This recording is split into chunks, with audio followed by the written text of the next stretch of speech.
Hello বন্ধুরা, তো অনুরাগের ছোঁয়া আজকে আমরা এমন একটি পর্ব দেখতে পারবো যেটা দেখার পর আপনারা সবাই অবাক হয়ে যাবেন। এবার সূর্য নিজেই ছদ্মবেশী রুডির গায়ে গুলি করলো আর সকলের সামনে ছদ্মবেশী রুডির মুখোশ খুলে দেয়। বিস্তারিত জানতে সম্পূর্ণ দেখুন। কুন্তলা ও ছদ্মবেশী রুডি দুজনে মিলে সূর্যর কানে দীপার নামে কুকথা শোনাতে থাকে। এতে করে সূর্য দীপাকে ভুল বুঝতে থাকে আর তার সকল কিছু ভুলে যাওয়ার কারণে সে দীপাকে শত্রু মনে করতে থাকে। তখনই কুন্তলা সূর্যের হাতে একটি বন্দুক তুলে দিয়ে বলে, এখনই সময় যে দীপাকে মেরে ফেলো। সঙ্গে সঙ্গে সূর্য রেগে বন্দুক হাতে নিয়ে দীপার সামনে গিয়ে দাঁড়ায়, দীপাকে গুলি করার চেষ্টা করে। দীপা সূর্যকে থামাতে যায়। সে চেষ্টা করলেও সূর্য কোনো কথা শুনে না আর দীপার বুকে গুলি চালিয়ে দেয়।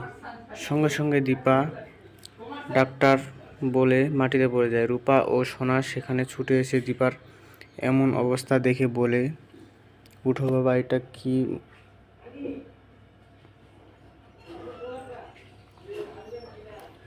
এটা কি আমি আমার ভালোবাসার মানুষকে আমি শেষ করে দিলাম, আর এটা কোনোভাবে আমি মানতে পারছি না।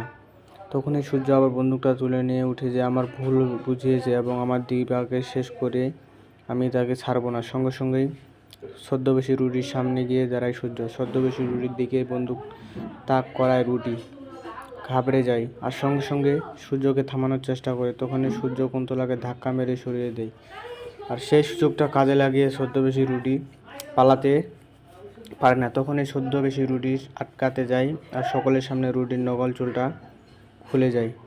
এটা দেখে সবাই চমকে উঠে, হতবাক হয়ে ওঠে।